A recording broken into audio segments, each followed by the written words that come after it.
Good morning, good afternoon, and good evening. Students, we were discussing about the factors of production.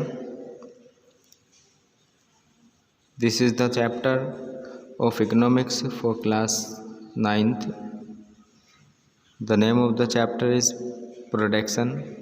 We are learning this chapter with the help of the story of village Palampur. So, we were discussing about the factors of production. Two factors of production we have already discussed, like land, labor. Now we are discussing about capital. Capital क्या है? What is capital? Capital जो है वो पूंजी है या जो किसी फैक्ट्री को, किसी प्रोडक्शन को चलाने के लिए, ग्रो करने के लिए लगाई जाती है। तो here capital is another important input in agriculture या किसी भी प्रोडक्टिव एक्टिविटी में लगाया हुआ एक इम्पोर्टेंट फैक्टर है। As farmers are adapting modern farming method, जैसे कि फार्मर्स जो हैं मॉडर्न फार्मिंग मेथड यूज़ कर रहे हैं, सो दे नीड मोर कैपिटल, इसलिए उनको ज़्यादा कैपिटल की ज़रूरत है, ज़्यादा से ज़्यादा पैसे की लागत की ज़रूरत होती है। अब यहाँ बात कर रहे हैं स्मॉल फार्मर्स की और मीडियम एंड लार्ज फार्मर्स की। All the farmers who cultivate less than 2 hectare of land, जो फार्मर 2 हेक्टेयर ऑफ लैंड से भी कम लैंड को कल्टिवेट करते हैं उनको स्मॉल फार्मर्स कहते हैं। So you can learn the definition. Most of the farmers have to borrow money to arrange for capital को अरेंज करने के लिए जो ज़्यादातर स्मॉल फार्मर्स होते हैं उनको मनी बोरो करना पड़ता है। They borrow money from large farmers, traders और द मनी लेंडर्स। जो स्मॉल फार्मर्स होते हैं वो पैसा मनी लेंडर्स से, ट्रेडर्स से और लार्ज फार्मर्स से बोरो करते हैं, यानी उधार लेते हैं। The rate of interest on such loan is very high. इस टाइप का जो लोन होता है, जो उधार लिया हुआ मनी है, उसका जो इंटरेस्ट रेट है, जो ब्याज का रेट है, ब्याज की दर है, वो ज़्यादा होती है। They are put to great distress to repay the loan, और उनको बहुत ज़्यादा कठिनाई का सामना करना पड़ता है इस लोन को रिपे करने के लिए। अब बात करते हैं मीडियम और लार्ज फार्मर। मीडियम और लार्ज फार्मर कैपिटल को कैसे मेंटेन करते हैं, कैसे अरेंज करते हैं? तो सारे ही जितने भी all the farmers who cultivate more than 2 hectare of land, जो फार्मर 2 हेक्टेयर ऑफ लैंड से ज़्यादा लैंड कल्टिवेट करते हैं are known as medium and large farmer, उनको मीडियम और लार्ज फार्मर्स कहा जाता है।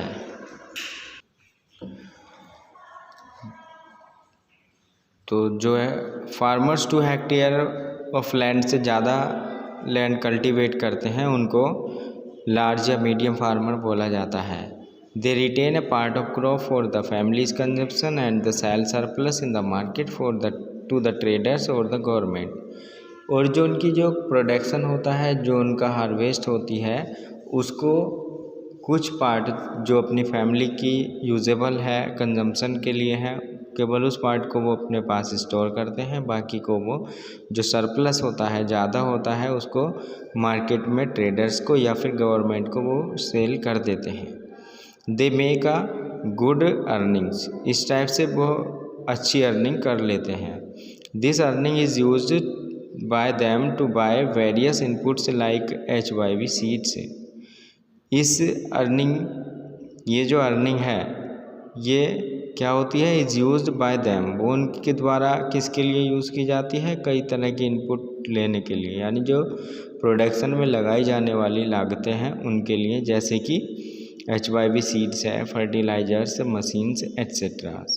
दस they are able to arrange for the capital for farming from their own saving. इस टाइप से वो अपनी खुद की सेविंग से ही कैपिटल अरेंज कर लेते हैं।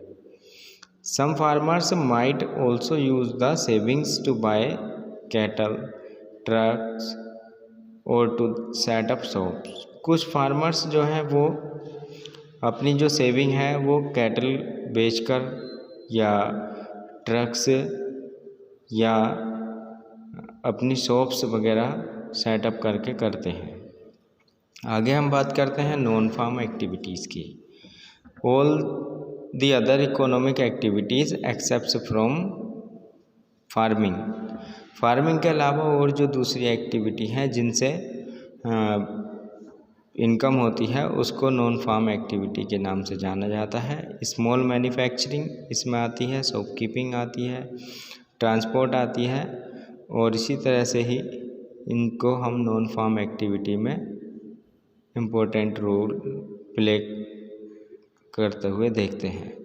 शॉपकीपर्स की अगर हम बात करते हैं कि ये नॉन फार्म एक्टिविटी में है, यानी जो खेती में नहीं होती है ऐसी एक्टिविटी। तो there are few shopkeepers in each and every village. हर प्रत्येक विलेज में एक तो शॉपकीपर ज़रूर होता है। They buy various goods from wholesale markets in the cities and sell them in the village. तो वो जो गुड्स जो सामान है वो होलसेल मार्केट से, सिटीज़ में जो लगती हैं होलसेल मार्केट, उनसे ख़रीदते हैं और उनको विलेज में रिटेलर के रूप में बेच देते हैं। One can C small general stores in the village selling a wide range of item like rice, wheat, sugar, tea, oil, biscuit, soap, toothpaste,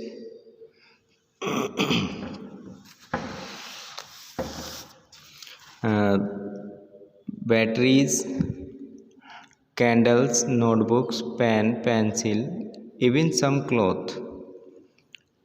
तो जो डेली यूजेबल थिंग्स हैं वो इन शॉप से खरीदी जा सकती हैं। With the process of modernisation the number of shops are increasing at a fast rate.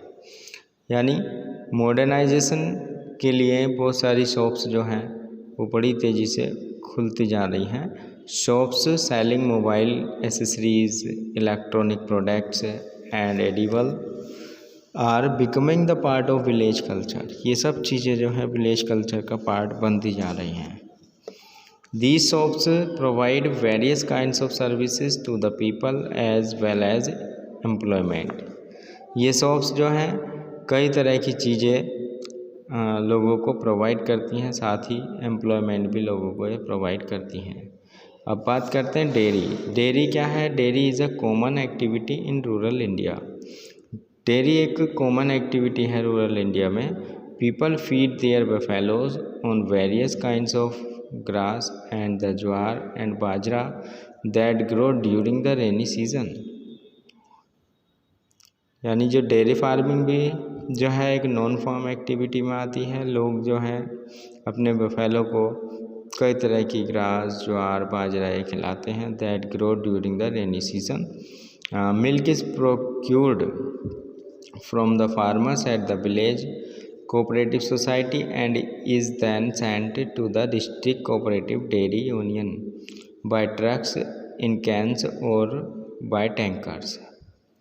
जो मिल्क प्रोडक्शन होता है वो इनके द्वारा, जो विलेज कोऑपरेटिव सोसाइटी होती हैं उनके द्वारा खरीदकर वो डिस्ट्रिक्ट कोऑपरेटिव डेयरी यूनियन को भेज दिया जाता है और ये ट्रक्स में या टैंकर्स में भेजा जाता है। These cooperatives are not controlled by the government। ये जो कोऑपरेटिव हैं गवर्नमेंट के अंडर कंट्रोल में नहीं आती हैं। The farmers own and manage them based upon the needs and demands of the community। Farmers जो हैं own and manage them, वो उनको own करते हैं, उनको मैनेज करते हैं। The need based upon the needs and demands of the community। Community के बेस पर और उसकी डिमांड के बेस पर। The dairy activity has become an important secondary secure source of income for rural families specially for the women. This lead to women empowerment. आगे बात करते हैं स्मॉल स्केल मैन्युफैक्चरिंग की। Unlike the manufacturing that take place in the big factories in town and cities.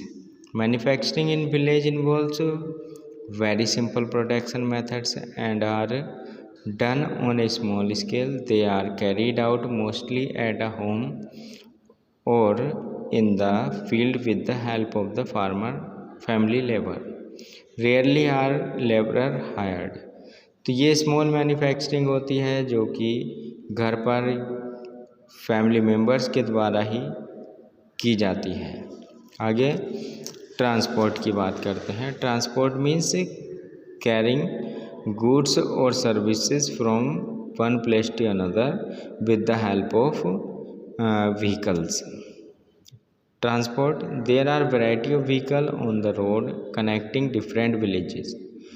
Different village को connect करने वाले कई तरह के जो व्हीकल्स हैं वो हम देख सकते हैं रोड पर। रिक्शा वाला, टांगा वाला, jeep, tractor, truck, drivers and people driving the traditional bullock cart and buggy are people in the transport service. जो लोग इस तरह की एक्टिविटी में, ट्रांसपोर्टेशन एक्टिविटी में इन्वॉल्व रहते हैं उनको ट्रांसपोर्ट सर्विस के नाम से जानते हैं। दे ferry people and goods from one place to another and in return get paid for it. वो लोगों को या जो गुड्स है, सामान है, उसको एक जगह से दूसरी जगह पर ले जाते हैं और उनके बदले में उनको पैसा मिलता है। The number of people involved in transport has grown over the last several years. The number of people involved in the transport में इन्वॉल्व होने वाले जो लोग हैं वो पिछले कई ईयर में बढ़े हैं। The means of transport plays an important role in linking the rural market with the urban market. Means of transport means जो ट्रांसपोर्ट के मीन्स हैं, साधन है, वो एक इम्पोर्टेंट रोल प्ले करते हैं in linking the rural market. Rural market में रहने की वजह से विद द अर्बन मार्केट, यानी अर्बन मार्केट के साथ साथ रूरल मार्केट में भी इम्पोर्टेंट रोल प्ले करता है कौन? Means of transport. So this is the end of the chapter. At the end of the chapter, we could be able to see about the non-farm activities as well as capital. So here two types of capital were discussed: small farm for small farmers and medium and large farmers. Non-farm activities यानी shopkeeping and dairy, small scale manufacturing and transport. I hope you could be able to learn all the things seriously and will also prepare your notes. So thank you.